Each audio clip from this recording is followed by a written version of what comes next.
Hello guys, কেমন আছেন সবাই? আশা করি সবাই খুব ভালো আছেন। আজকের এই ভিডিওতে আমরা ফুটবল বিশ্বের অন্যতম সেরা একজন খেলোয়াড় ক্রিস্টিয়ানো রোনালদো সম্পর্কে জানতে চলেছি। তো রোনালদোর আসল নাম হচ্ছে ক্রিস্টিয়ানো রোনালদো দোস স্যান্টোস অ্যাভেইরো এবং তিনি জন্মগ্রহণ করেন 1985 সালে পর্তুগালের ফুনচাল মাদেইরা নামক একটা জায়গায়। সে অনুযায়ী তার বর্তমান বয়স হচ্ছে 37 বছর এবং তার উচ্চতা হচ্ছে 6 ফিট 1 ইঞ্চি। আর অন্যদিকে তার পরিবারের ব্যাপারটি হচ্ছে ইনি হচ্ছেন রোনালদোর বাবা জোসদিনি অ্যাভেইরো আর ইনি হচ্ছেন রোনালদোর মা মারিয়া ডোলারেস দোস স্যান্টোস অ্যাভেইরো। এছাড়াও রোনালদোর পরিবারে রোনালদো এক ভাই ও 2 বোন রয়েছে। আর অন্যদিকে তিনি বিয়ে না করে এ পর্যন্ত 5 জন সন্তানের বাবা হয়েছেন, যার মধ্যে ওনার 3টি সন্তানই সেরাগেসির মাধ্যমে জন্ম নিয়েছেন এবং তার বাকি 2 সন্তান যারা যমজ ছিলেন তারা রোনালদো এবং রোনালদোর গার্লফ্রেন্ড জর্জিনা রড্রিগেজের সন্তান ছিলেন। মানে তারা বিয়ে না করে ন্যাচুরালি বাবা মা হয়েছে, মানে আমরা যেটাকে অনৈতিক বা অবৈধ সম্পর্ক বলি আর কি। তবে পশ্চিমাদের কাছে এটা খুবই ন্যাচুরাল একটা বিষয়। তবে সেটা যাই হোক, অত্যন্ত দুঃখের বিষয় হচ্ছে রোনালদোর যমজ 2 সন্তান এই বছর মানে 2022 সালের এপ্রিল মাসে মারা যান। তো যাই হোক, এখন চলুন রোনালদোর লাইফস্টাইল সম্পর্কে জেনে আসি। তো ক্রিস্টিয়ানো রোনালদো বিভিন্ন কোম্পানির ব্র্যান্ড প্রমোশন এবং কমার্শিয়াল বিজ্ঞাপনের মাধ্যমে এ পর্যন্ত তিনি 8,152 কোটি রুপি আয় করেছেন, যেটা বাংলাদেশি টাকায় কনভার্ট করলে দাঁড়ায় প্রায় 10,300 কোটি টাকা। আর বিভিন্ন মিডিয়ার রিপোর্টস অনুযায়ী ক্রিস্টিয়ানো রোনালদোর বর্তমানে মোট 8টি বিলাসবহুল বাড়ি রয়েছে, যেগুলোর মূল্য 240 কোটি রুপি থেকে শুরু করে 500 কোটি রুপি পর্যন্ত হতে পারে। আর রোনালদোর গাড়ির কালেকশনে রয়েছে দুনিয়ার সবচেয়ে বিলাসবহুল গাড়িগুলো এবং তার গ্যারেজে ঠিক কতগুলো লাক্সারিয়াস গাড়ি রয়েছে সেটা তিনি নিজেও জানেন না। আর গাড়ি বাড়ির পর রোনালদোর জীবনে যে জিনিসটার অভাব নেই সেটা হচ্ছে নারী, মানে গার্লফ্রেন্ড। রোনালদো এ পর্যন্ত যে ঠিক কতগুলো গার্লফ্রেন্ড বানিয়েছে তার সঠিক হিসাব হয়তো সে নিজেও জানে না। এবং এই মুহূর্তে আপনি স্ক্রিনে যাদের দেখছেন এরা সবাই কোনো এক সময় রোনালদোর গার্লফ্রেন্ড ছিল। তো বুঝতেই পারছেন রোনালদো তার বিলাসবহুল জীবন যাপনে কোনো কিছুর কমতি রাখেননি। তবে তার শুরুটা কিন্তু মোটেও এরকম ছিল না, কিংবা তিনি শুরুতে এত ধনীও ছিলেন না। রোনালদো খুবই দরিদ্র একটি পরিবারের ছেলে, যার ছোটবেলা থেকে ইচ্ছে ছিল অনেক বড় একজন ফুটবলার হওয়ার। এবং তার বাবা মালির কাজ করে পরিবারের ভরণ পোষণ করতেন। তবে মালির কাজ করে রোনালদোর বাবা যে টাকা আয় করতো সেই টাকা দিয়ে গোটা একটা পরিবার চালানো অনেক কষ্টকর ছিল, যে কারণে রোনালদোর মা তার বাবাকে আর্থিক সাহায্য করার জন্য ঝিয়ের কাজ করতেন। এবং রোনালদোর পরিবারের জন্য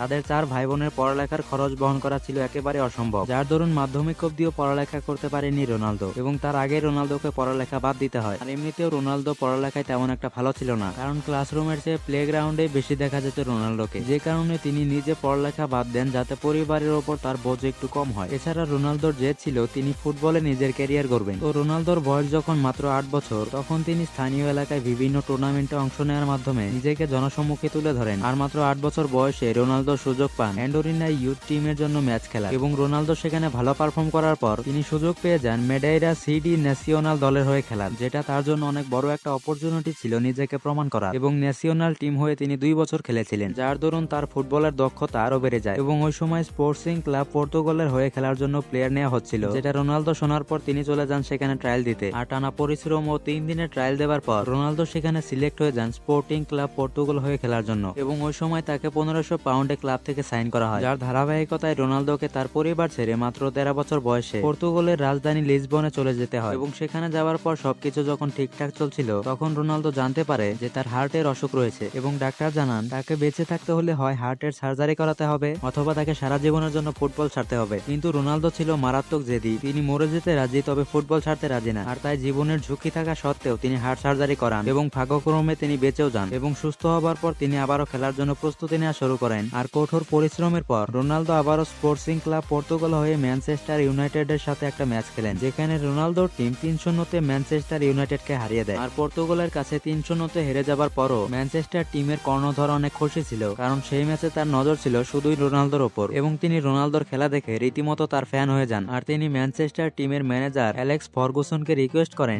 যে করে হোক রোনালদোকে যেন তাদের টিমে আনা হয়। এবং রোনালদো যখন এই ব্যাপারে জানতে পারে বা তাকে বলা হয় ম্যানচেস্টার ইউনাইটেডের মালিক নিজে তাকে পছন্দ করেছেন এবং এর জন্য সে অনেক টাকা পাবে, তখন আর সে না করতে পারে না, কারণ হাজার হলেও একে তো সে আর্থিক সমস্যায় রয়েছে এবং দ্বিতীয়ত প্রতিষ্ঠিত হবার এটাই একমাত্র সুযোগ ছিল রোনালদোর জন্য, যার ধারাবাহিকতায় রোনালদো রাজি হয়ে যায় এবং ম্যানচেস্টার থেকে রোনালদোকে 12.24 মিলিয়ন পাউন্ড বা প্রায় 130 কোটি টাকা দিয়ে ম্যানচেস্টার ইউনাইটেড এফসিতে নেওয়া হয় এবং মাঠে খেলার জন্য তাকে 7 নম্বর জার্সি দেওয়া হয়। আর ওই সময় তার বয়স ছিল মাত্র 18 বছর। আর একটা মজার ব্যাপার হচ্ছে রোনালদো প্রথমে 7 নম্বরের জার্সিটা নিতেই চাননি, তিনি চাচ্ছিলেন তাকে যেন 28 নম্বরের জার্সিটা দেয়া হয়। কিন্তু তিনি কি আর জানতেন CR7 নামটা একদিন ফুটবল প্রেমীদের কাছে ইমোশন হয়ে দাঁড়াবে। যদিও এরপর রোনালদোর জীবনে আরো বড় একটা ধাক্কা আসে যখন 2005 সালে অতিরিক্ত মদ্যপানের কারণে রোনালদোর বাবা মারা যান। কিন্তু এত কিছুর পরও তিনি হেরে যেতে চাননি এবং তিনি খুবই মনোযোগ সহকারে একের পর এক ম্যাচ খেলে গিয়েছেন, যেটা তাকে একটু একটু করে সাফল্যের দিকে এগিয়ে নিয়ে যাচ্ছিল। আর এরপর 2009 সালে সালে রোনালদো ম্যানচেস্টার ইউনাইটেড ছেড়ে 823 কোটি টাকার বিনিময়ে রিয়াল ম্যাড্রিড টিম জয়েন করেন এবং এরপর রোনালদোকে কখনোই পেছনে ফিরে তাকাতে হয়নি। এবং ক্রিস্টিয়ানো রোনালদো এ পর্যন্ত টপ স্কোরারের ট্রফি জিতেছেন 19 বার, ফুটবলার অব দ্য ইয়ার 10 বার, সেকেন্ড হাইয়েস্ট গোল স্কোরার 7 বার, প্লেয়ার অব দ্য ইয়ার 5 বার, চ্যাম্পিয়ন্স লিগ উইনার 5 বার, গোল্ডেন বুট উইনার 5 বার, ফিফা ওয়ার্ল্ড কাপ উইনার 4 বার, ওয়ার্ল্ড কাপ পার্টিসিপেন্ট 4 বার, ইউরো পার্টিসিপেন্ট 4 বার, ইউফা সুপার কাপ উইনার 3 বার, UEFA best player in Europe 3 বার, English champion 3 বার এবং ইতালিয়ান সুপার কাপ উইনার মোট 1 বার। তো এই ছিল সাধারণ মধ্যবিত্ত পরিবারের ছেলে রোনালদোর বিশ্বের সেরা নামকরা প্লেয়ার CR7 হবার গল্প। ভালো থাকবেন, সুস্থ থাকবেন এবং ভিডিওটি ফেসবুকে শেয়ার দিয়ে আমাদের সাপোর্ট করার জন্য একটা বিনীত অনুরোধ করা গেল।